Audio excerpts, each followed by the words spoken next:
ہمارے سلف صالحین وہ جب دین سیکھنے کی کوشش کرتے تھے، جب علم سیکھنے کی کوشش کرتے تھے، تو وہ جس طرح قرآن سیکھتے تھے ویسے وہ یقین سیکھتے تھے۔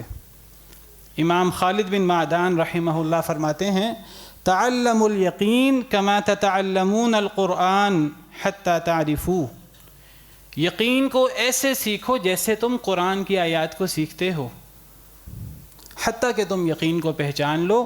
فإنی اتعلمہ، میں بھی یقین کو سیکھنے کی کوشش کر رہا ہوں۔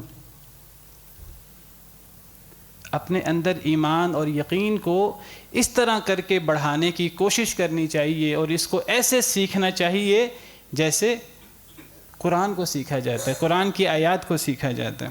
یہ ایمان اور یقین ہوگا، تھوڑا عمل اللہ کے ہاں بہت بڑھ جائے گا، اور اگر یہ ایمان اور یقین نہیں ہوگا تو اس عمل کا وہ وزن نہیں ہوگا۔ اللہ کے ہاں کوانٹٹی نہیں ہے، اللہ کے ہاں کوالٹی ہے۔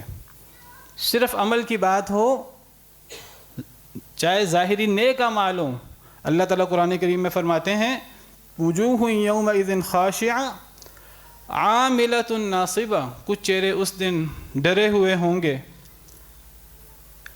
عاملۃ ناصبہ، عمل کر کر کے تھکے ہوں گے، نیک اعمال اپنی طرف سے اپنے تئیں نیک اعمال کیے ہوں گے، بڑی نمازیں پڑھی ہوں گی، بڑی ٹکریں ماری ہوں گی، بڑے روزے رکھے ہوں گے، لیکن عمل کر کر کے تھکے ہوں گے۔ تصلیٰ نارا حامیہ، بھڑکتی ہوئی آگ میں داخل ہوں گے۔ ظاہری اعمال کے ساتھ ان اعمال کے اندر حسن، ان اعمال کے اندر کوالٹی، یقین پیدا کرنے کی ضرورت ہے۔